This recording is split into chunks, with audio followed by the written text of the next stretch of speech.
German military spending has been in the news a lot in recent days, which isn't always a good thing.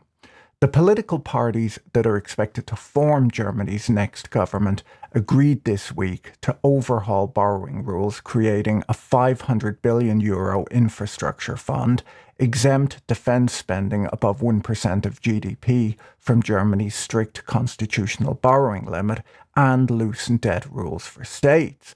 This is a massive shift in spending to revamp the German military and revive growth in Europe's largest economy.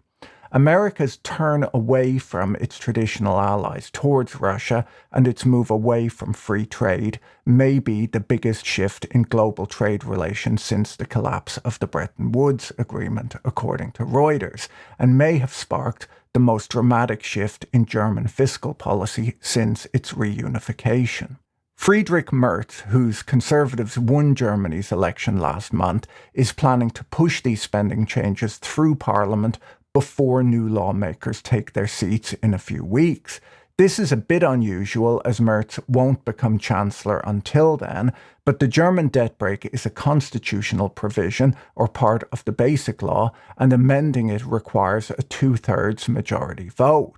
The far-right Alternative for Germany, which was promoted by both Elon Musk and J.D. Vance in the lead-up to the election, and the radical left-wing Populist Party, both have close ties with Russia and oppose any additional military spending. These fringe parties won sufficient seats in the recent election that when combined they have enough votes to block any constitutional changes in the next legislative period. For that reason, Merz has to move quickly. AfD opposes any change in the rules, and the Radical Left Party opposes any additional defence spending, meaning that if this spending is to be approved, it must be approved right away. The yield on the 10-year German Bund made headlines when it rose to 2.8% on Wednesday, in its biggest one-day move since the fall of the Berlin Wall. And the DAX, the German stock index, rose 3.4% as markets priced in more economic growth, boosting risky assets like stocks at the expense of government debt. The euro strengthened against the dollar and European defence stocks rose while US defence stocks and the overall US market fell. We saw strength in European infrastructure stocks and European financial stocks too. So far this year, the Euro Stoxx index is up over 11%, while the S&P 500 is down almost 2%. This was not what many expected when Trump won the election. Germany has been in recession for the last 2 years, with no economic growth over the last 5 years, marking one of the longest periods of economic stagnation in its post-war history. Many economists were warning of a potential third year of recession in 2025. The FT described this planned increase in spending as a double bazooka for defence and infrastructure. The announcement is being compared to Mario Draghi's "whatever it takes" speech, which marked the turnaround of the euro crisis in 2012, and Deutsche Bank economists described Merz's deal with the rival Social Democrats as one of the most historic paradigm shifts in German post-war history, saying that both the speed at which it's happening and the magnitude of the prospective fiscal expansion is reminiscent of German reunification. So this is quite a big deal. The German debt brake was first introduced under Angela Merkel in 2009 in the wake of the global financial crisis, when a bank bailout led to a sharp increase in government borrowing, which had already been rising for years. The rule limited new borrowing to 0.35% of GDP, which was a tight limit compared to EU budget rules requiring less than 3%. There was a lot of debate around the introduction of the debt brake, with critics arguing that the state was restricting its own ability to act. Proponents, on the other hand, said that if debt was allowed to grow, the state would have to spend more and more on interest payments, burdening future generations. German infrastructure has been crumbling for decades, as spending was insufficient to even maintain the existing infrastructure. So this increase in spending is well overdue. But before we dig into that, let me tell you about today's video sponsor, Surfshark. I've been using Surfshark for quite some time now. It's an easy-to-use and affordable VPN app for Windows, Mac, Android, iOS, and more. VPN stands for Virtual Private Network, and what it means is that when you use it, all of your internet traffic goes through a secure tunnel and is encrypted, adding a layer of privacy protection when you access the internet from a coffee shop or an airport lounge. A VPN can help improve your privacy, make it harder to be tracked online, and bypass censorship. Surfshark is not just a great way to protect your data, but you'll also find that if you log into streaming services from different countries, different content is available. With Surfshark, no matter where in the world you are, you get to take the internet from home with you. Surfshark is fast, reliable, and they don't collect or track your data. Surfshark doesn't just protect you, but your whole family, as they allow unlimited devices on the one account. Go to surfshark.com/Boyle for 4 extra months of Surfshark. Click the link in the description today to sign up. Public investment in infrastructure in Germany has long been a problem. It first declined in the 1990s and then was kept so low that it hasn't even covered the depreciation in the existing infrastructure. Having high-quality public infrastructure means that you have to be spending enough money to maintain it, which Germany has not been doing. Germany has been near the bottom of advanced economies in public investment for decades, and even when money was budgeted for investment, it was frequently still underspent. Many of Germany's roads and bridges are crumbling today. As many as 5,000 of the bridges along the nation's world-famous autobahns are in such poor condition that they have been flagged as being in urgent need of repair. In September, the Corolla Bridge in Dresden, which was scheduled for renovation, collapsed overnight into the Elbe River, causing severe disruption to both road and ship traffic. Most German economists today say that the debt brake is too strict, and even Angela Merkel, who introduced it in 2009, has come out to say that it should be lifted, but only to allow investment. Disagreement over the debt brake and the need for additional military spending is what led to the collapse of the German coalition government and the snap election that occurred last month. Germany's decision to give up on fiscal restraint is driven by the rapid unwinding of security ties between the United States and Europe, with the US president threatening to end US security guarantees and cutting off support for Ukraine. Merz said that Germany had to do away with guardrails to defend Europe against threats to freedom and peace.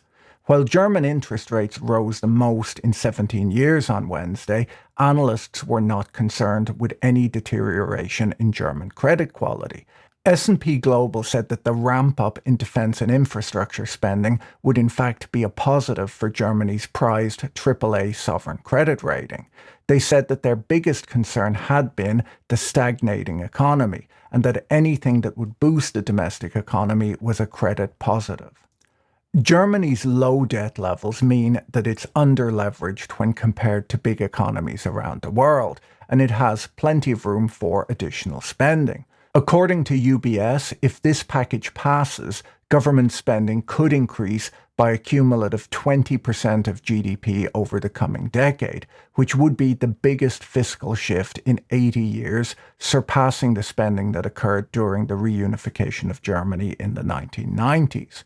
They go on to say that even if Germany were to increase spending to that level over the next 10 years, assuming a moderate growth multiplier, their simulations indicate that Germany's debt-to-GDP ratio would still land in the mid-60% area by 2030, which compares favorably to ratios of 115% in France and 124% in the United States. Importantly, the planned infrastructure spending is badly needed and can be expected to grow the German economy. When a country needs investment and gets it, it's positive for growth, and very different to when a country doesn't need new infrastructure but builds it anyhow, which is malinvestment, and with malinvestment the cost of debt is greater than the return on investment of the underlying project. For many years, Germany has been a critic of any effort to make it easier for European governments to spend money over fears that it could saddle the Eurozone with debt and risk the stability of the euro. The German approach up until this week was to completely ignore growth and try to lead by example with extreme spending restraint. The US president's repeated threats of tariffs on EU imports, along with the US vice president's scolding of European leaders last month at the Munich Security Conference, followed by the disastrous meeting with Ukrainian President Zelensky, which ended in a public shouting match, spurred on this massive U-turn in German and overall European politics. Analysts who had been projecting flat economic growth for Germany are now projecting growth of 1.8 to 2%, which is roughly in line with German growth before the pandemic.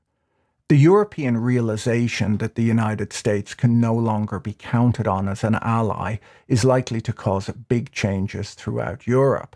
Yesterday, the former French president François Hollande wrote in The Economist that while the American people may still be our friends, the Trump administration is no longer our ally. He writes, "This is grave. It marks a fundamental break with the historic relationship between Europe and America and the link established after the Second World War with the creation of the Atlantic Alliance." He voices concern that diplomacy and reason may fall upon deaf ears and concludes that European nations must step up military spending and, more importantly, cooperation. He points out that France, Britain, and Germany, when combined, already spend more on defence than Russia does, but that greater cooperation is needed between European countries that oppose Russian aggression. The talks to increase spending in Germany came as the European Commission outlined on Tuesday a joint debt instrument that would enable member states to fund the purchase of military equipment. The debt instrument would involve the European Commission borrowing against the EU budget, then lending to member states at low interest rates. This would require unanimous backing from EU countries, which may be difficult to achieve. The €150 billion in loans could buy air and missile defence, artillery systems, missiles, armed drones and anti-drone systems, but also be used to address other means from cyber to military mobility, according to the president of the Commission, Ursula von der Leyen. She added that lifting EU fiscal rules for defence investments would enable countries to spend €650 billion on defence over 4 years, or about 1.5% of GDP on average. While US defence stocks have declined since Trump took office, European defence stocks are up more than 30% on average, as investors have concluded that Europe will be spending a lot more on defence, but that they'll likely be spending it internally if possible. While traditionally a lot of European defence spending would have been on American weaponry, investors now expect to see them spending more domestically, as when foreign governments buy weapons from the United States does get a say in how these weapons are used. With the US allying more closely with Russia, European buyers are now considering the risk of being unable to use American weapons in a conflict with Russia. Canadian newspapers have similarly raised alarm about buying fighter jets from their newly hostile neighbour. The FT reported yesterday that Europe is rushing to provide Ukraine with alternatives to Starlink, Elon Musk's satellite internet provider, after the US withdrew military aid and intelligence sharing this week.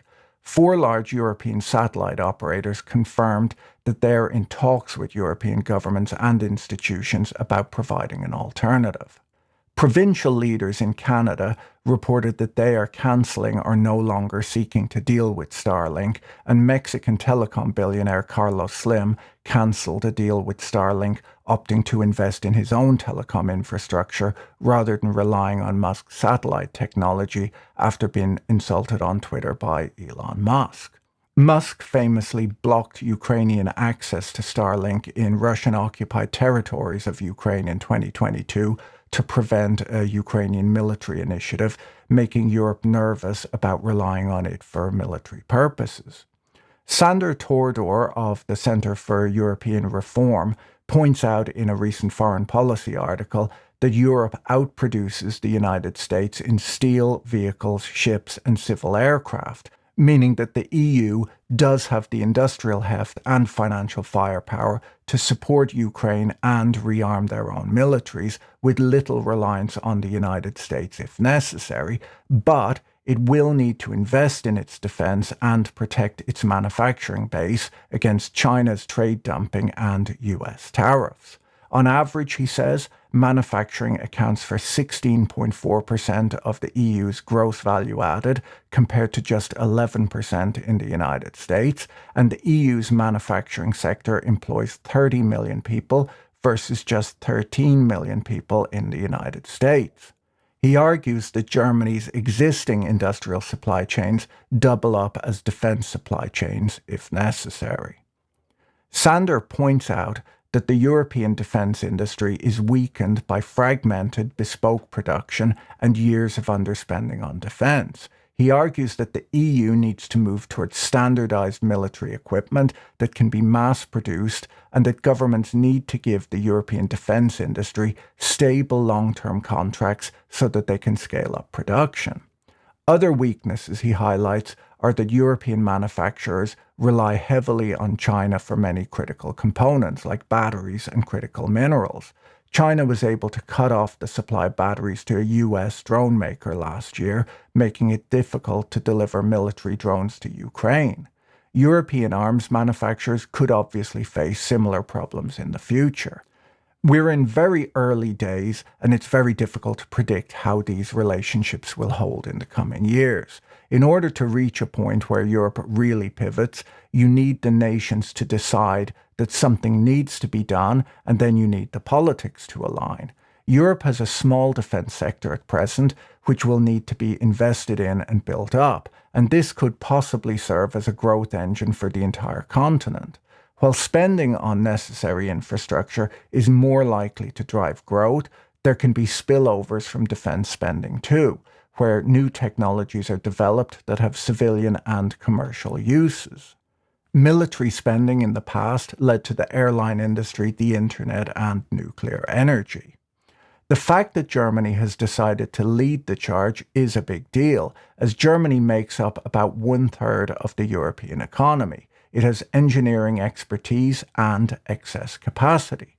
Analysts are projecting that Germany could potentially target 3 to 3.5% of GDP for defense spending. This would still be below what Germany spent during the Cold War, when defense spending went as high as 4.9% of GDP. Raising defense spending to 3% would more than double Germany's annual defense budget, and Ernst & Young estimate that this would create over 245,000 direct and indirect jobs in the country. German revitalization is good for European growth, as in recent years Germany has been the main drag on growth. It's possible that a new focus on defence in Europe could also help the continent catch up in technology, a sector where it's been a laggard when compared to the United States and China.